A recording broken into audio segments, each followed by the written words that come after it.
चिह्न शास्त्र। राजा चित्रसेन को चिह्न शास्त्र में बेहद विश्वास था। कुछ लोग उनकी इस दुर्बलता का लाभ भी उठाते थे। वे राजा को इधर उधर की सुनाते और कुछ रकम लेकर चले जाते थे। मंत्री सुवर्ण को यह बात बहुत अखट थी। उसे लगता कि यह सब राजा का कोरा वहम है और उसे इससे मुक्ति मिलानी ही चाहिए। इसलिए वह हमेशा ऐसे ही एक मौके की तलाश में रहता। एक दिन पड़ोस के राज्य से एक व्यक्ति दरबार में आया।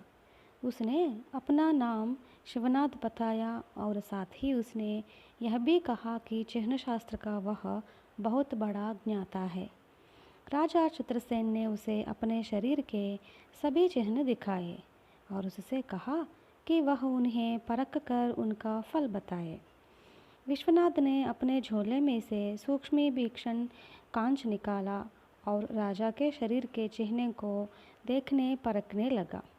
फिर उसने उन चिन्हों का फल बताना शुरू कर दिया। विश्वनाथ राजा की कलाई के एक चिन्ह को देखा और कहा, राजन, यह चिन्ह तो गजब का है। यदि यह थोड़ा और बड़ा होता तो आप निस्संदेह एक विशाल साम्राज्य के सम्राट होते। उस समय मंत्री सुवर्ण भी वही मौजूद था।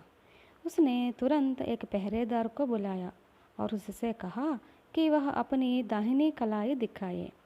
पहरेदार ने ऐसा ही किया। उसकी कलाई पर जो चिन्ह था वह उतना ही बड़ा था जितना कि शिवनाथ ने राजा की कलाई पर देखना चाहा था। शिवनाथ के कहे अनुसार तो उस पहरेदार को किसी विशाल साम्राज्य का सम्राट होना चाहिए था। अब राजा चित्रसेन समझ गए कि शिवनाथ केवल इधर उधर की हाँक रहा है और उसकी बातों में कोई सच्चाई नहीं है। इधर शिवनाथ की तो पूछो मत, वह हाल बेहाल हो रहा था और उसका चेहरा एकदम फीका पड़ गया, जैसे कि उसके काटो तो खून नहीं। लेकिन उसी दिन से राजा चित्रसेन की चिह्न शास्त्र में समुची आस्था कफूर हो चुकी थी।